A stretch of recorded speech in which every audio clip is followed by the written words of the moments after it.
Blog Talk Radio. Let's not stand on ceremony, mate. Let's start the show.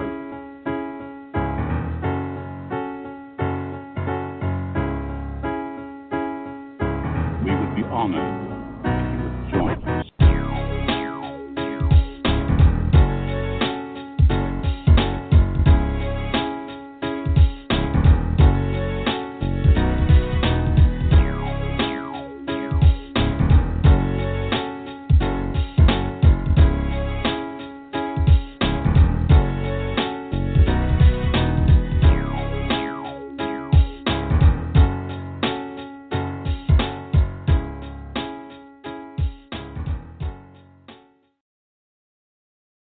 The time for talking is over. It's time to push buttons. Your flying eggs are pretty impressive, Mr. Eggman. But let's face it, you'll never catch me. Confidence. A fool's substitute for intelligence.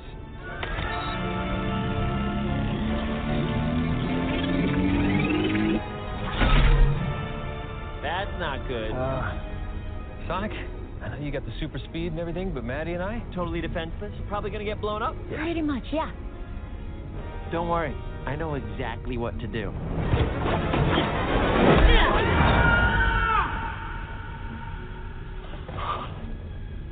I was not expecting that. But I was expecting not to expect something, so it doesn't count.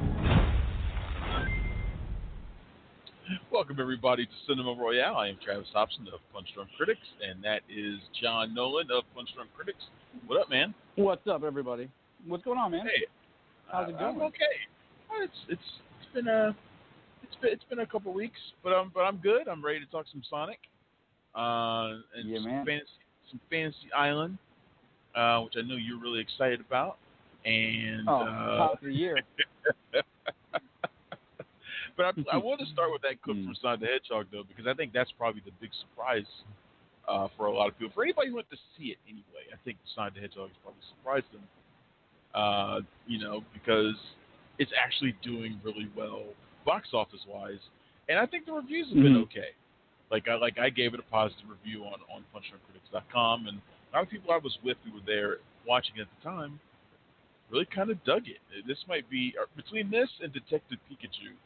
Are we seeing like the turn for video game movies? Are we now there where video game movies are going to start being good again, or start being good? Period. Well, it's taking them for what they are. It's not trying to make them more than something that they're not in the first place. Sonic was about a small blue hedgehog that picked up, golden rings and occasionally jumped into a guy in a giant robot.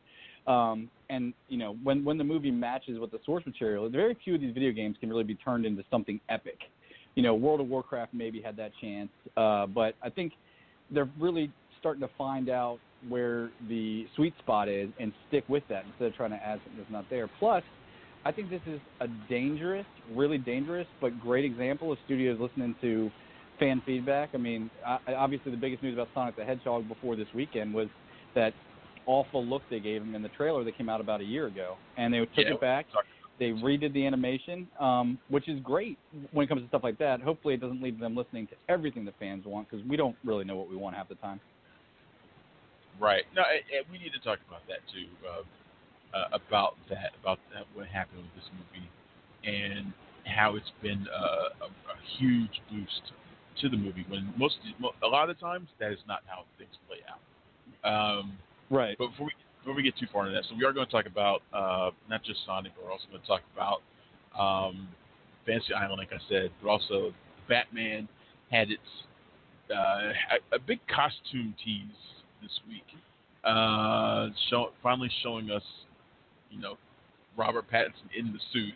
So we got a chance to see that. Went crazy over that. Of course, it happened while I was, at a screening of Call of the Wild. So I got out and saw what tweets about it, and I was like, "What the hell is everybody talking about?" So yeah, that's just the way it works out. Amazingly, the one time I was paying attention after 5 o'clock. Yeah, no kidding. I was like, "Wow, John's up on this. John got it." Oh, that's awesome. I'm trying. We're going to talk about Birds of Prey. We're still talking Birds of Prey, which is in its second week, and Warner Brothers is trying their best to fix the marketing on that one.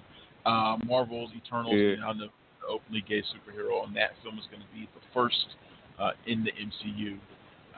And more. We can also talk a little bit about Parasite and its big win at the Oscars last week. Although we can probably include that with the box office because we talked about the Oscar boost, and this one got a record-breaking Oscar boost. So we talked about kind of wrap those two things together.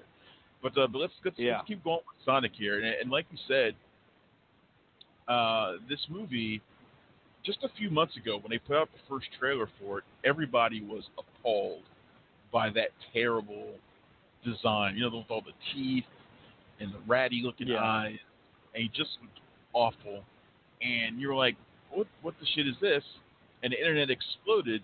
And look, to Paramount and Blur Studios' credit, they didn't just ignore with the fan uproar. They actually delayed the movie a few months until this weekend, and took that time to retool the character. You know, that's not how these things always work out.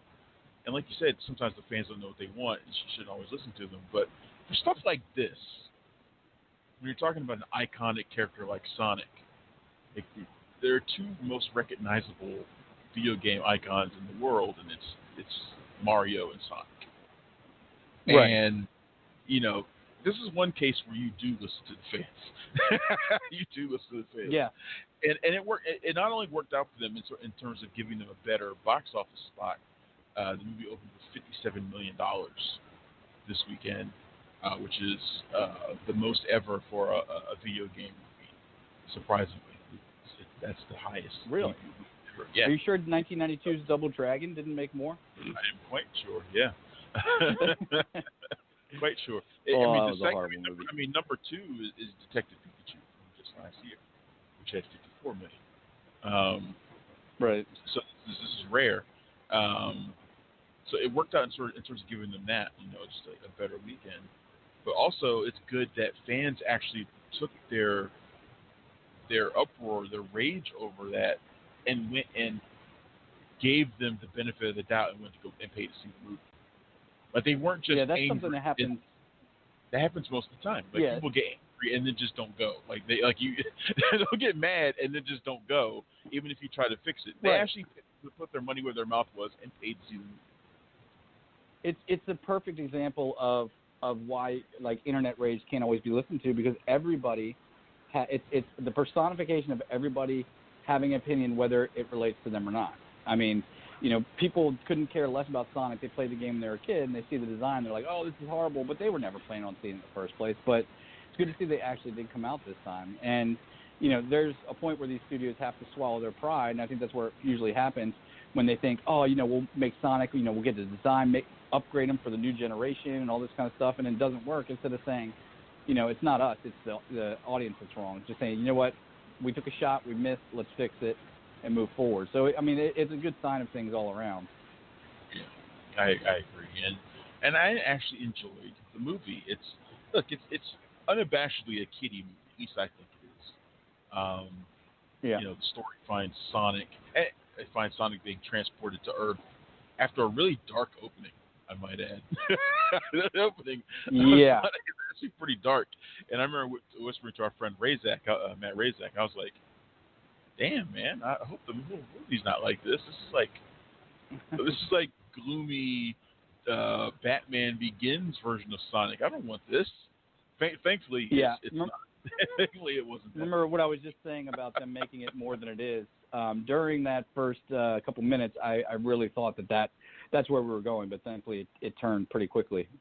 Yeah, nobody wants a grim and gritty Sonic the Hedgehog movie.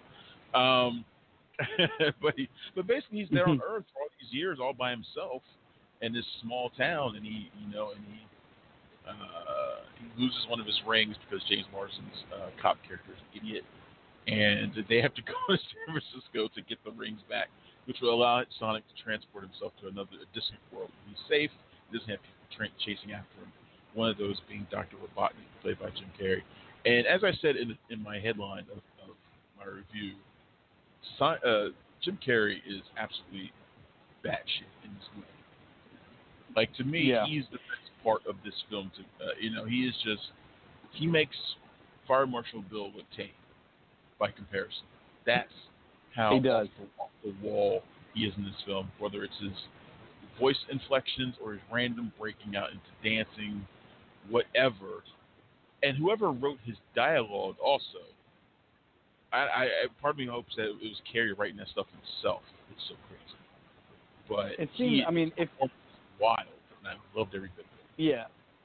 Yeah, I mean, it's back to, it's almost like, I want to say it's the Jim Carrey we all know and love, or remember and love, but it's really, it's not, it's like Jim Carrey watched all the old Jim Carrey movies and is doing an over-the-top impersonation of the old Jim Carrey in the best way possible. I mean, if anybody out there hasn't seen the documentary about Man on the Moon, and you wonder what happened to Jim Carrey, just watch that and you can see the exact point where he went from crazy comedian to just nutball. But it worked out in this. And then you got James Marsden, who I kept thinking I had to go back and look at his filmography because I was like, man, this guy is building a career on being the real life foil to animated characters. But looking back, it was only this and Hop. His character it's basically the same role he had in Hop. Yeah, like I thought he had done more of them than that, but yeah, I love the guy. I love James Marsden. He probably has. Well, I look back, and the only thing he always plays that same type of person, but it's not always with cartoons. Like one of my favorite performances, not performance really, but the thing I liked seeing him in was, do you remember? What was it? They were all at a funeral, and he was like Gabrielle Union's white boyfriend or something like that. Somebody's boyfriend. Oh, it's just Death at a Funeral. Yeah, Death at a Funeral. Like stuff like that, where he plays like the pseudo goofy kind of jockey, but not really side guy. I don't know. I've just always liked seeing that guy and stuff. But it was you hit the nail on the head. It's a kids movie, but it's not the kind of kids movie that parents are going to be totally bored in, especially if you used to be a Jim Carrey fan. I think it's a lot of fun, if nothing else. I guess I shouldn't be surprised that one of your favorite James Marsden roles has been paired up with Gabrielle Union. I'm sure that you were living vicariously through James Marsden throughout that movie. Well, the worst part is I'm just taking her and supplanting her in movies she's not in, because it was Zoe Saldana was his girlfriend in that movie. You're right. So. You're right. It was Zoe Saldana. I totally forgot about that. I thought it was Gabrielle Union too. I knew it was Death at a Funeral. Yeah. I just couldn't which Black Lady it was. Right. That's funny. Yeah, but Sonic is totally enjoyable, man. It's not a great movie. I'm probably going to forget about it in a few weeks. But it's one of those films that is fun. It's lighthearted. It doesn't take itself seriously at all.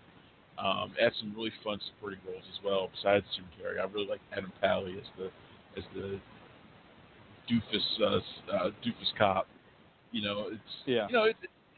It's a movie that's not trying to do too much, and I really don't want it to. But they are clearly. What do you think about the voice, Ben Schwartz? Ben Schwartz? Oh yeah, of course, yeah. I thought he was fine. Voice work is one of those things that if I notice it, then it's probably a bad thing. And I really, I thought he was fine. It didn't offend me in any way. It seemed to fit Sonic just fine. So I guess it worked. Yeah, $57 million on the weekend. You could say so.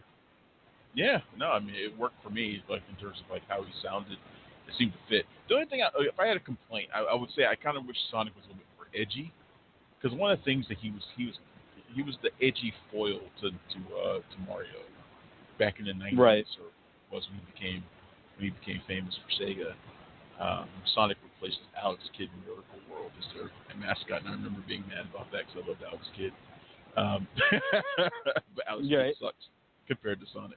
Sonic was edgy. He was 90s at that time. 90s was meant to be edgy compared to the 80s. Yeah, he was like they tried to make him like Bart Simpson, kind of in a way. Yeah, kind of like that. Yeah, he's got an attitude in his first video game too.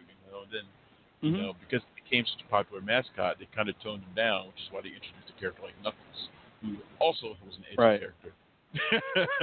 So, but I kind of wish he was a little bit edgier in this. Then again, he's so lonely and all this kind of stuff. But I was like, I kind of use a little bit more attitude than Sonic. Maybe we'll get it in the next one, because there will be another one.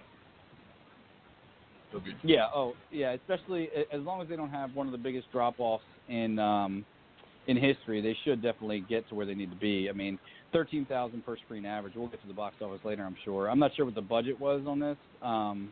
Yeah. You know, it has to be inflated since they had to redo all the animations. Hopefully they'll take that into account, but, you know. Right. That's a good point. I didn't even think about that, really. They would have to budget probably blew up. The budget is $85 million. When I'm reading. Oh, so that's not so bad. No, that's not so bad. So they'll at all, definitely get that. Oh, they've since And, added you know, international numbers, too. They didn't have that when they did the box office earlier. No. 43 million Well, international, even, so $111 million. The nice thing about the nice thing. Oh, yeah. Sorry, I keep interrupting you. The nice thing about streaming is that even if we don't get a theatrical movie, then we can get a series on Netflix or something, which is really what should have happened with this next movie that we'll talk about. Sorry, that segue was just too good not to try and take. If you wanted to jump into Fantasy Island, which was just Lucy Hale, man. I don't know, is it her or does she have really bad choice? You have last year's Truth or Dare. This year you have Fantasy Island, which shares nothing really except for a couple characters in the name with the show it came from. Yeah, let's talk about Fantasy Island, but before we do that, let's play a quick clip from the new Fantasy Island from the folks at Blumhouse. Good evening. I am Mr. Rourke, the ambassador to your deepest desires. Let me officially welcome you to Fantasy Island. We were all just discussing how this works exactly. You will know soon enough, and I promise you will not be disappointed. The island has 2 rules. There is only 1 fantasy per guest, and 2, you must see your fantasy through to its natural conclusion, no matter what. Well, why wouldn't we? Because fantasies rarely play out as you or I might expect, but they always play out exactly as they should. Not even you know how they're gonna go? Only the island knows. I am but its humble steward. Yeah, I felt bad for Michael Pena playing Mr. Rourke in this version of Fantasy Island. Now, I do feel bad for him because I know he made He's made some weird choices throughout his career. It's true, he has. He's had a lot of bad movies to go along with all the good ones, but yeah, I felt bad with him because I guarantee when he signed on for this, it sounded pretty cool.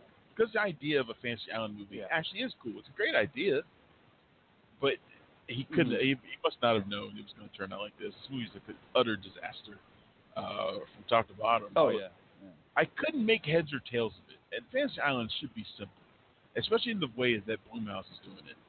So the TV show, which I watched pretty well, and I watched a lot of it, and I know that it tended to. It did have a lot of dark episodes. Especially as it got towards the end, it got darker. This one is completely a horror movie, and you know right off the bat that all of their fantasies are going to turn into crap. But what this movie does, it ended up being like one big, at least to me, and I'm not saying this is how the plot plays out for anybody who's worried about spoilers, but to me it felt like one giant escape room. Which I was like... That's actually a good, yeah. This is not the way Fantasy Island should feel. Like, it felt like one big escape room, and I wasn't worried about anything that was going on in it whatsoever. Yeah. I wasn't scared. I wasn't worried about anybody. I was just like, this is just dumb. And it's like all this random stuff is happening, and they're not explaining it really well. There were all these twists that they tried to come up with at the end to explain all the plot things that did not make sense, and then the twist didn't make sense. And I kept leaning over to Ronnie, who for those who don't know, also writes for the site, and we were watching it together, and I kept asking him all these questions like about the movie, and he was like, "Man, dude, I don't know," and I was like, "But I want to know why this is happening right here. What is going on here?" And he's like, "I don't know, man." And I was like. And then there was a twist, and I was like, "Oh, I think that that brings up more questions. I don't understand." This is really throwing everything at the wall and seeing what sticks. God. I think the worst thing about it is, you're right. I mean, not only does the twist not make sense, but somehow they manage that twist that A, don't make sense, and B, are not inventive at all. Like, at least if you tried to really gets a twist out of left field, you'd have the originality piece to it, but it's like the unoriginal twist that's done in a way that doesn't make any sense. And the biggest, sin of this movie, I think, is that it shows us right there that this could be a really great series again. Not CBS or NBC, but, Netflix or Starz or HBO or something like that. I mean, you essentially have, they drop, 6 people on the island, 5 people on the island, and they each have to do their fantasy. Well, you have the first half of your first season right there. You can take each one of these and really flesh it out and kind of, do it justice. But it was just, they tried to take a really cool concept and make it a simple horror movie. You could totally do it Black Mirror style. I mean, for all these things, for every season of Fantasy Island, you could always totally do it Black Mirror style. Actually, each person's fantasy, right? For an episode, they could totally do that. And I think that's kind of what they wanted to do here, but it just hasn't made any sense. Like, I didn't understand. There were like zombie narcos walking around, and I was that's where I got lost.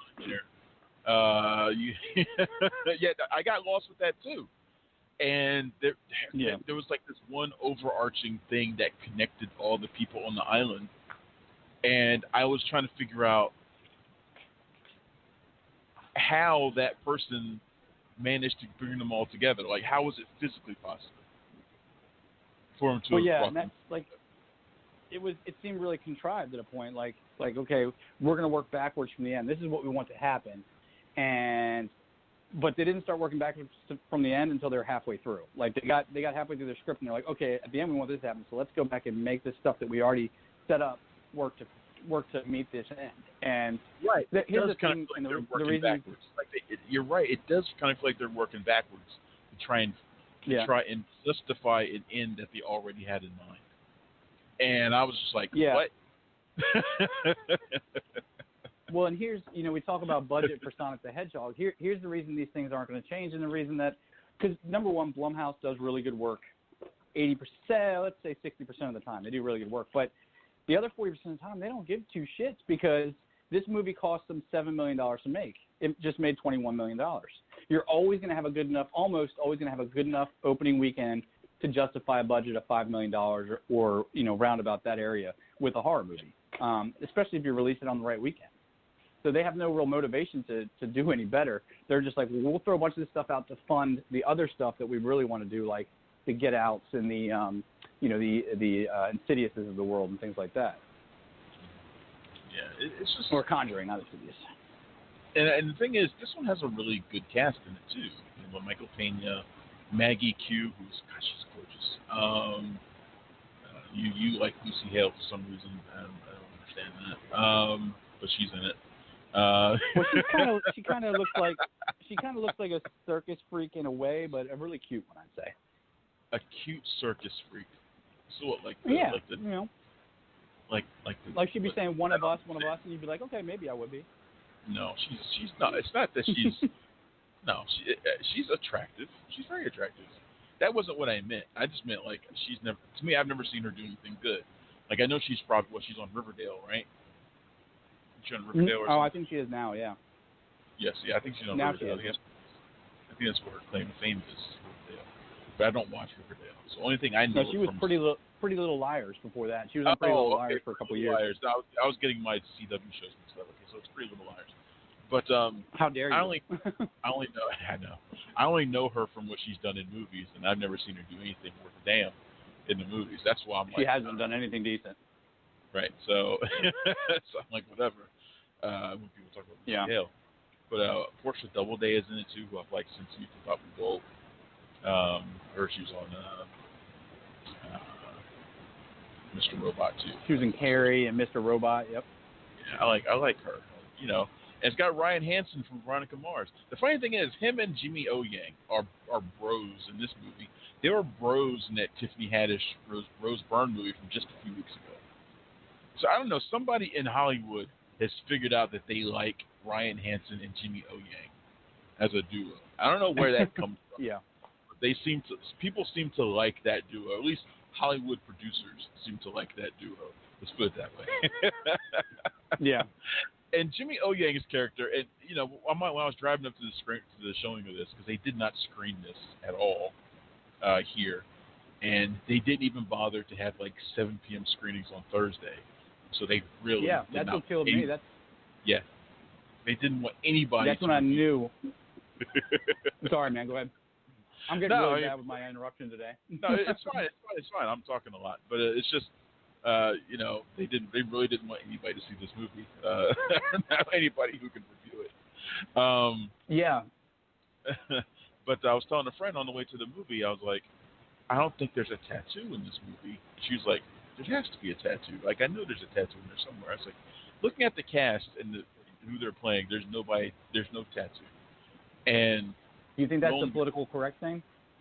No, but there is a tattoo, but they put him in there at the end. It was a big reveal. It's like one of the twists. Right, but not having the whole thing. I mean, no, I don't think so. I don't think that's the case. I just think it was just something they thought was clever. I just think it was something they thought was clever. Like I said, twists that don't and make I sense. didn't necessarily. Or twists that don't work. And they telegraphed it at the beginning because he's talking. The character is talking about his tattoo, and you're like, ugh. As soon as they did it, I was like, ugh. Yeah. Oh, man. This movie. It just didn't make any sense to me at all. I don't understand the physics of this island and how it works. None of it makes any sense to me. None of it. Yeah, it's not on any kind of logical. You see, if you try to look at something like this with any sense of logic, you're going to be totally lost, because not only does it not have any logic, but it seems to actively try to avoid anything resembling anything that makes sense. I mean, it really.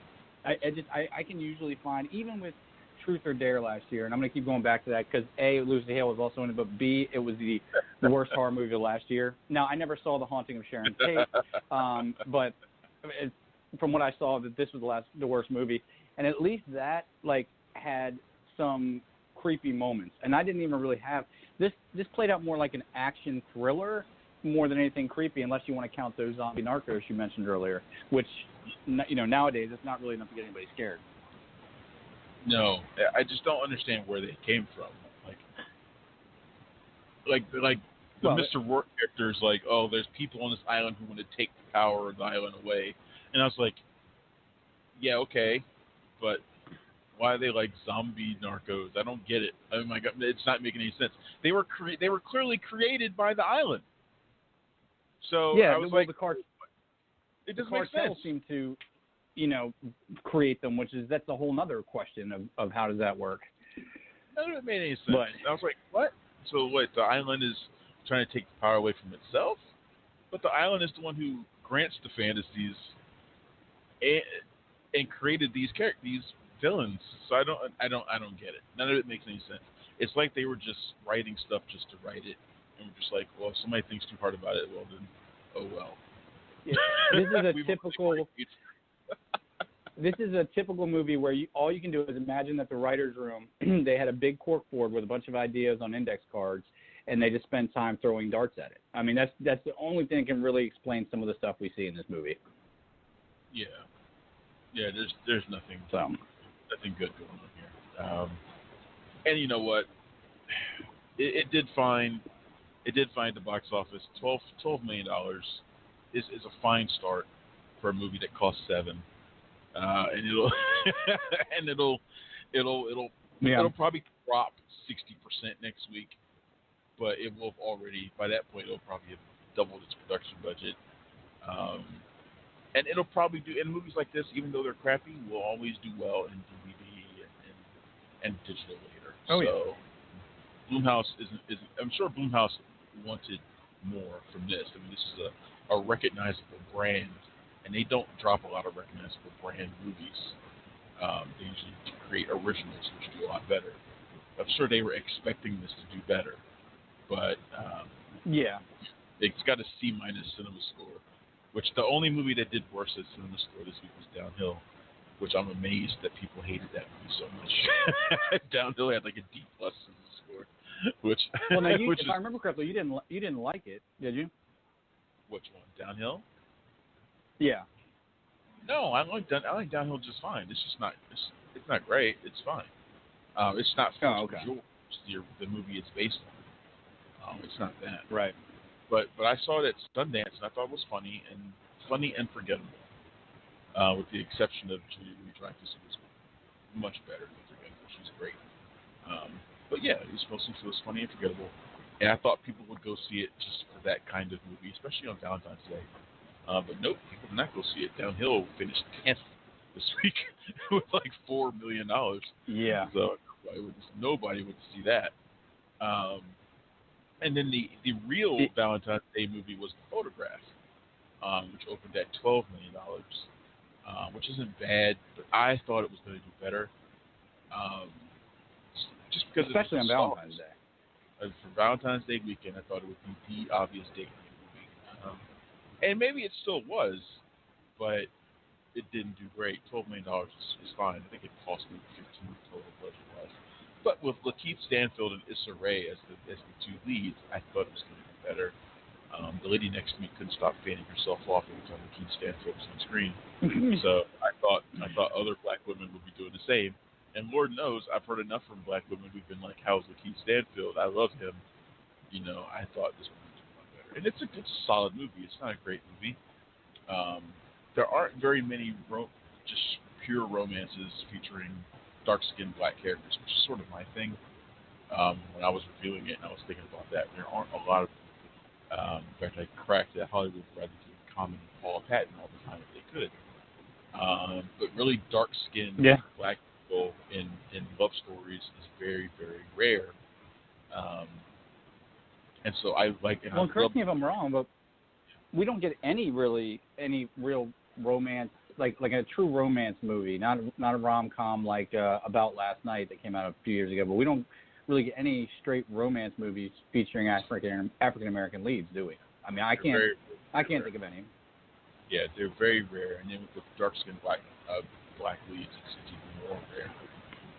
And I love the way they're shot in this movie. The cinematography is different for darker toned people than it is for anybody else. Cinematography is different, and they really did a fantastic job. This is a gorgeous film. I had some issues with the story. I think it loses something every time it delves back into the past, because it is a movie that plays on two wavelengths. There's the present day story where Issa Rae and Lakeith Stanfield's characters are falling in love. And there's the flashback to the past, which is Issa Rae's mom as a photographer who's sort of mercurial, and she's averse to relationships. It's about her and kind of the choices she made and how they affect the present. I feel like the stuff with flashbacks doesn't really work as well. When really what you want to see is Stanfield and Ray kind of steam things up. They don't really steam things up other than in one really short scene. And I found that to be really disappointing. In fact, the lady next to me, the one who was patting herself down over Lakeith, was also frequently like, "That's it." Like she kept expecting heat. And I kind of agree with her. I was like, well, I thought it'd be a little bit more erotic than it was. But it's a good date night movie. And because of that, I feel like it's kind of missed its shot. Like it'll probably go downhill from here. I mean, that's the only thing that would work. But this was the weekend where I thought it was going to be big, and it really wasn't. So, but it's a solid film. If you have a chance to see it, it's worth paying to see it, I think. Oh man, I'm disturbed. I just pulled up his IMDb, and Lakeith Stanfield was born in 1991. That always blows my mind when I see these people that look like grown-ass men. I mean, they are. They're 30 years old or so, but 91, man. Dude, we're old, okay? I mean, we're ridiculously old. There's no way to, escape it. We're just old. Heaven forbid you and go pretending isn't working anymore. No. Heaven forbid you go look at somebody like Timothy Chalamet or something like that. Who's probably born in the 2000s or something. Yeah. Once they start being born after I was out of college, even that's when my feelings start really getting hurt. But yeah. The other big box office news to see this week, a couple of things. Parasite, which won Best Picture last weekend at the Oscars, a historic win for Parasite. It got the biggest box office post-Oscars boost ever this week. It jumped 234% this week. Wow. Expanded to 2,000 theaters. It did add like 900 theaters. So I mean, the percentage was going to be high no matter what. But still, 230%. And that's its 20th, its 19th week in release too. I mean, it's just. Yeah. It's not like it had only been out for a couple weeks and then just got to jump to that. I mean, 20th week in release and it's popping like that. Yeah, it's crazy. But you know, I heard a lot of people this week saying they wanted to go see Parasite. So I mean, yeah, it's good. Well, it's a movie that people have been talking about for a long, long time. Like the buzz about it has been pretty solid since I'd say mid-November, and you know, it's only increased to the point where, you know, everybody's movie fans or not are really kind of talking about it, and it's one of those movies that really has to be seen to be understood and to really get why it's so good. So you know, if it hadn't won, I'm sure it would have still got a increase, because 1917, you know what it's about. You're not that curious, but something like Parasite, especially with the win, now everybody that's like, oh yeah, it's kind of cool. That water cooler effect really has more to do with things than we realize, because people don't want to go to the office and not be the one that can't talk about it. But yeah. I actually had to look it up, because I totally forgot about Green Book last year, and when everybody started talking about how Parasite was the first movie to win Best Foreign Language Film and Best Picture, I could have sworn Roma won last year, but no, it was Green Book. Yep. Yeah, Roma was the first movie that people actually thought had a chance of winning it. I had predicted that it would do it last year. It didn't.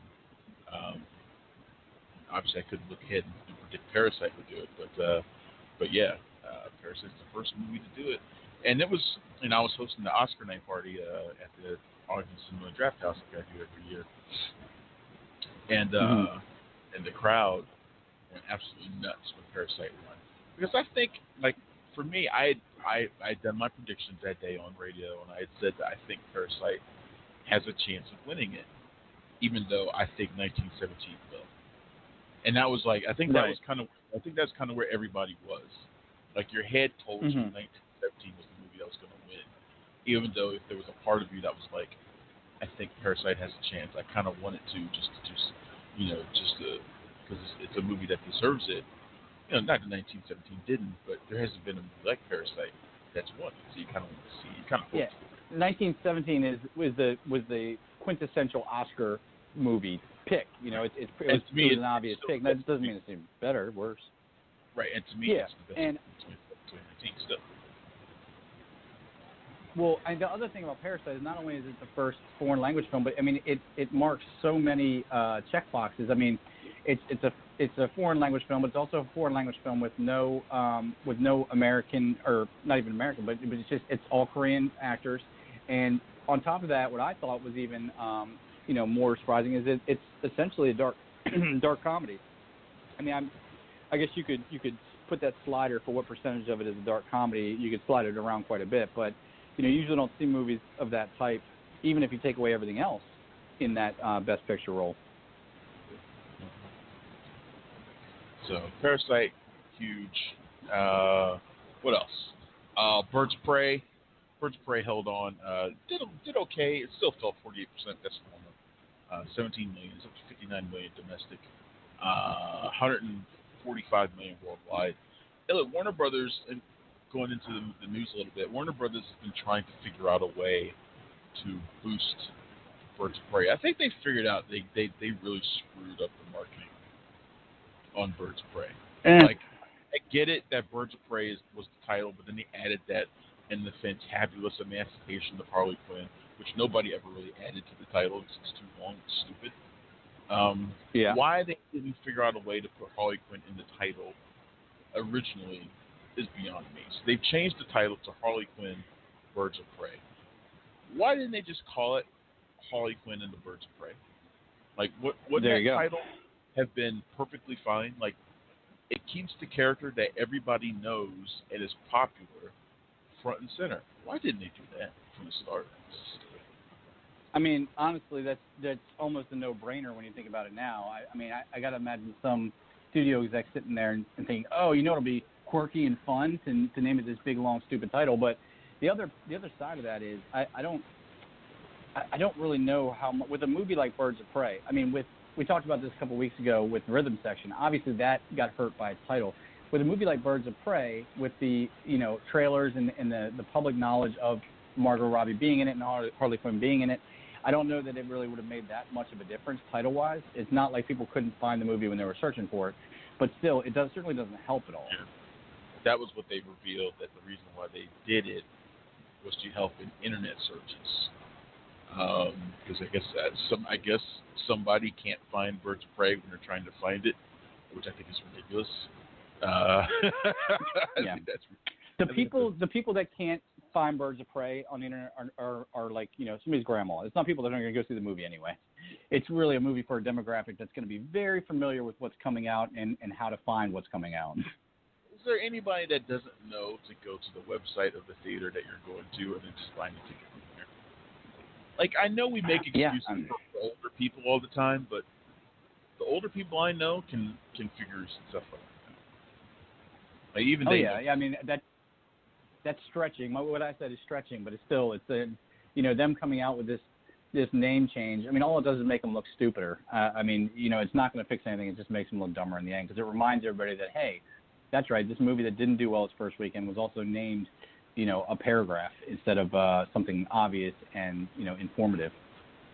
Yeah, it's really stupid to me, but I'm hoping that the movie does well. I've seen it I saw it for the third time just a couple of days ago, and I might actually go see it one more time with friends. And they're playing it on the giant IMAXs too, which I recommend. If you can see it on the giant IMAX, just go ahead. It's a fun movie. Mm-hmm. Even better on the giant screens as well. But I'm hoping that it's the budget for that was between $80 million and $100 million, probably on the lower end of that. So it's going to make its money, and I'm hoping that it does well enough overall that they continue on with these, because I like I said, I really love this movie a lot. So, and we talked about a lot last week about some of the responses to us and the toxic masculinity that's gotten involved in the toxic fandom. That's really hurt this movie. But it seems like people are who want to go see it are finding their way to see it. I think that's it. Right. Yeah. All right. So what else was there that we want to talk about this week? Batman. Oh, you want to talk Batman first? Talk Batman. You were the one who took the vote. So you talk about Batman. Well, we got a Wednesday or Thursday night. We got a release, kind of a surprise release. It's a teaser, but they're calling it a camera test. But essentially, it's bathed in red light, and the camera just goes up Batman's outfit while this epic slow music plays in the background, and we see Batman. I mean, let's be honest. Yeah, we see Robert Pattinson in the Batman costume, and is it anything different? No, but we get to see. Yes, it's true. He doesn't look ridiculous in the costume. He looks pretty damn good in the costume, and we can really dig into the fan theories about everything that the costume signifies and says about the movie. But at the end of the day, we just know that, hey, this guy with a chiseled jawline looks pretty good in that Batman costume. I liked it.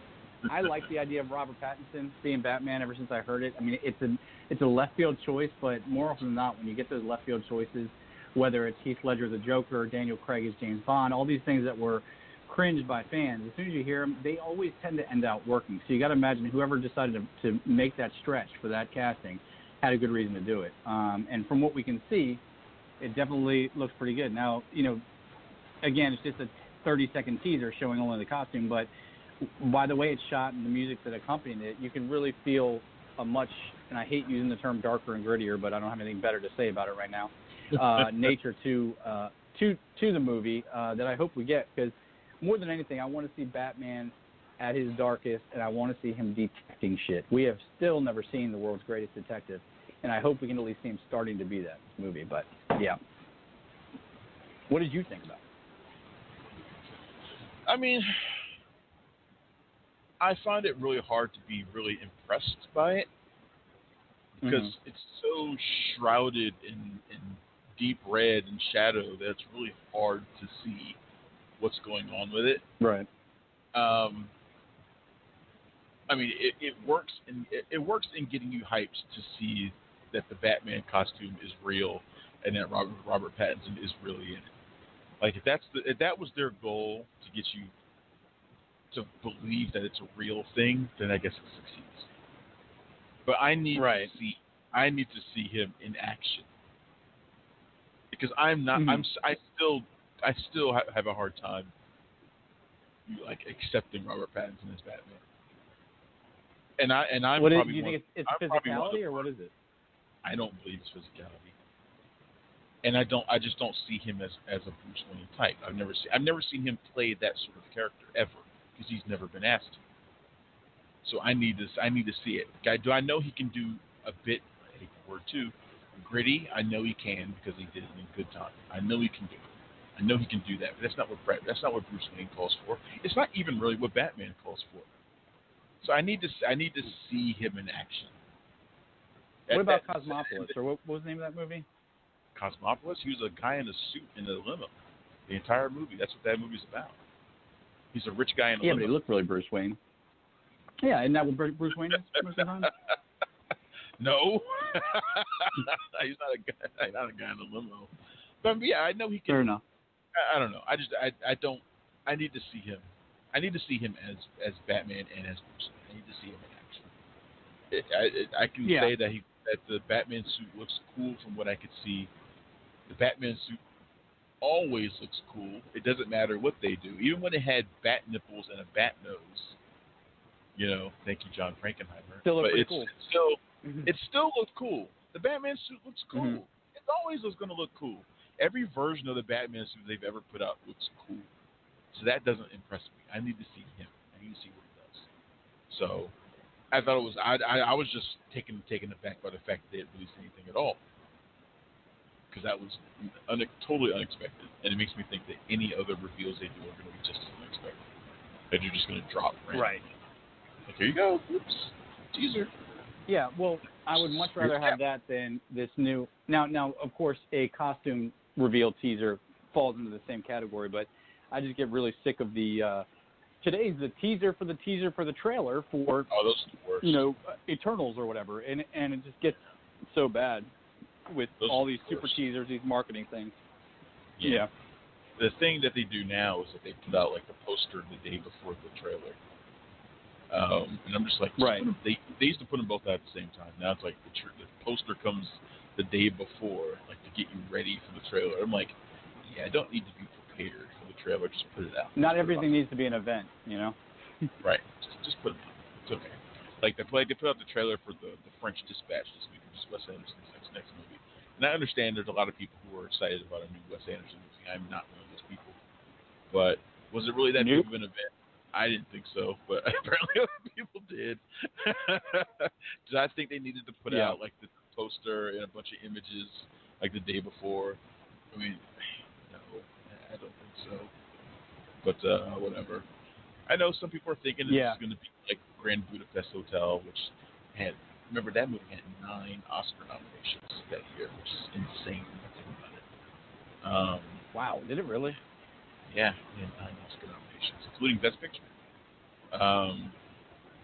So it was huge. I know people are looking forward to it to that, but to be honest, Wes Anderson movies are not going to generally get that kind of attention. And this movie, to me, looks like a carbon copy of Grand Budapest Hotel. So I mean, whatever. You know what? Not that we're going through a trailer thing, but you know what trailer came out that I really am looking forward to? And honestly, I couldn't tell if it was a show or a movie. I thought it was a movie until the very end. Gangs of London. Gangs of London looks awesome. I mean, it's Gareth Evans. You know I'm excited for it. Oh yeah. Gareth but Evans. It is a movie, right? The Raid and the Raid 1 and 2. No, it's a series. It is a series. Okay, because as soon as I saw Sky, I know that's like one of Britain's channels. But I mean, to take that Raid action and put it into the middle of like a London gang war with those type of hip hop Cheerio gangsters, then it's just so cool looking. I cannot wait for that movie. Series rather. I'm totally excited for it, and I hope that we can. I think it's. I can't remember if they said it was coming on Cinemax or something here, but it's going to come somewhere. It's going to be on a network somewhere here in America. I just can't remember. But yeah, I'm excited for that too, man. Anything by Gareth Evans.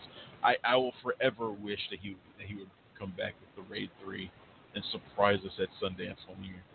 but it doesn't sound like he's interested in doing anything like that. Sadly. On that front, though, the Raid remake that Joe Carnahan was doing, it's no longer a remake of the Raid.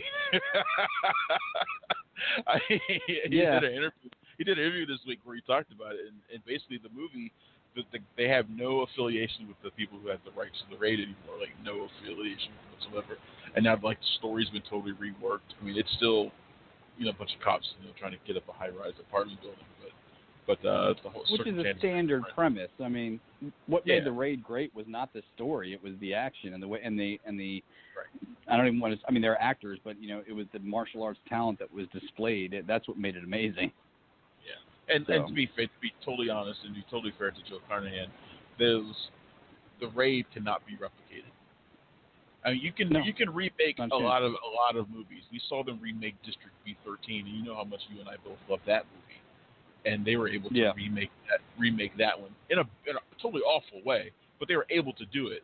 But you can't remake the Raid because if you don't have Gareth Evans, you can't remake the Raid. I'm sorry, you can't do it. Yeah, if you don't have Iko Uwais or Yahya Ruhian, if you don't have those guys, or Joe Taslim, if you don't have those guys, you can't remake the Raid. I'm sorry, there's no American actor that can do it. There's none. Zero. So you can't do it. So I'm glad it's no longer a remake of the Raid. Just do your own thing. Just do something completely different. All right, we're getting close to running out of time here. God, the hour always goes so fast. The Eternals. Yeah, I know, the Eternals. Yeah. Marvel's been saying this is going to be the movie where they would have their first gay hero. Marvel has been really crappy about their LGBTQ representation for a long time. And they keep trying to skirt around it, like whether it's Valkyrie and her sexuality, or whether it's that terrible opening scene in the Avengers with, like, was it Joe Russo playing the gay guy who kind of randomly talks about going out on a date, and it's like, and them trying to make a big deal about it. Like, well, I see first gay character in Marvel. It's like, yeah, sort of. And it was trying so hard. He was like, yeah. So I went on a date last night with a guy. Like they were trying to like pinpoint that it was representation. But the thing that sucks. I mean, I'm glad they're getting to it. But the thing that really kind of gets me about this whole thing is, okay, let's say Disney was trying to be whatever, appease to the right or whatever. They had a perfectly good opportunity to do that with no kind of fallback, because if they had made Valkyrie bisexual or showed any kind of inclination with her towards a woman, which they're going to do anyway, and it would have been as simple as, I heard there was even a scene in Ragnarok where it showed another woman leaving her chambers, her room, whatever you want to call it, and they cut it out. And something that simple, it would have done what needed to be done, and I can't see how it would have caused any uproar. Well, you know what? You can look towards Birds of Prey for the way they very subtly told us that Harley Quinn is bisexual.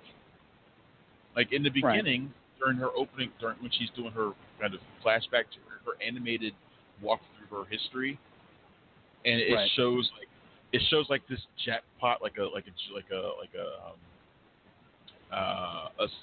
slot machine with like all these guys and like a heartbreak at the end. And then, like in the last one, the spinning slot machine has a woman at the front of it, heartbreak at the end. So it's like this really subtle way of telling us that she's bisexual without making a big deal about it. Like that's like you can do these things, Marvel. And not have to make a show about it. Well, and that's the thing is, like, I think when they make, now again, in case anybody hasn't heard me say this 100 times before, I'm a straight white suburban guy, so that when it comes to representation and all this stuff, I don't really have the best platform to stand on. But I gotta imagine that if I was, you see people who look like, well, yeah, exactly.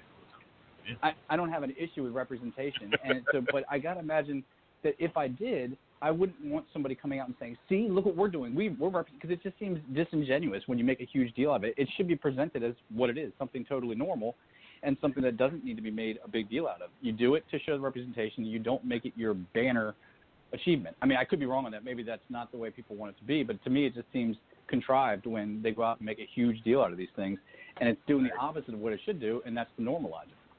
I agree, and hopefully from this point on, that is how it will be.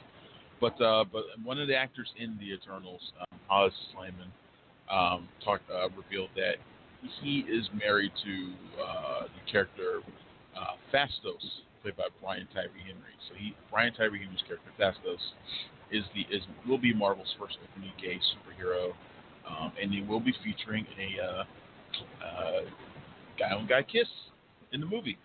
So I think that's great. I'm happy that Marvel is taking this step forward. I hope they're ready for the incoming fire that they're going to take from probably the same people who hate Birds of Prey and hate The Last Jedi and hate all sorts of things. Got The Hunt put on the back burner for months. Thank God that news coming out finally now. Got the trailer this week. This is all the same people. Like, these are the same people, right? Like they're all the same people, just angry, and they like it when their anger has tangible effects on a movie. They like it. They like seeing it. And I hope Marvel's ready for it. I hope they're ready for the backlash they're going to take, because they're going to get it. They're going to get it in a big way. So. Well, they need to take it and just treat it like what it is, just idiots, and then the box office should show the small percentage, and then hopefully people can come to their senses and not pay attention to it. But we shall see. All right, the next year should be a fun look at some of that stuff. What comes out next week? Do we even know? I just had it up to Call the Wild. Brahms the Boy 2. Right, which is opening. Yeah, and Brahms the Boy 2. So somebody's gonna have to pay to see Good, because I don't want to see. I hate scary doll movies, and that one is just fucking terrifying. You asked me to write that damn trailer up earlier this week, and I haven't slept since I watched it. I can't stand it. These are the sacrifices. Goddamn dolls. Yep. I never saw the first one, so I don't feel like I'm qualified to go watch the second one. So I don't know that the continuity is in such a place that you need that, but maybe. I think it is the same doll. So I'm pretty sure it's the same doll. So I think it is actually. I think the continuity does matter in this case. So I don't know. I mean, then again, somebody who saw the first movie might know that better than me. I really don't know. Yeah. I don't know. Anyway, go ahead. The big thing is the next week with The Invisible Man. I don't know if I know we only got a minute left, but The Invisible Man is something I thought was going to be just throwaway, but every time I see it, it looks like it's more and more terrifying, and just the nature of the Me Too world we're living in, and using this monster to cover and put the most terrifying person possible as the Invisible Man, an abusive ex-boyfriend. That's going to be something cool to see. I love Elizabeth Moss too, so anything for her. For sure. Yeah. All right. So that's been Cinema Royale. I am Travis Hopson of PunchdrunkCritics.com. That is John Nolan of PunchdrunkCritics.com, and we'll be back next week, and we'll be talking Call of the Wild, which I actually saw already. I'm very curious to hear your thoughts on that one. It is a Disney movie, which is interesting in and of itself, considering what the original Call of the Wild story is about. So we'll talk about that. I assume we'll probably end up seeing Brahms regardless, both of us, and talk about it. Yeah. So we'll talk about that and whatever else is going on next week, man. So thanks for coming on, man. I appreciate another good show, my friend. Yeah, man. All right, guys. We'll see you guys next week. Right. See you next week. Later. Later.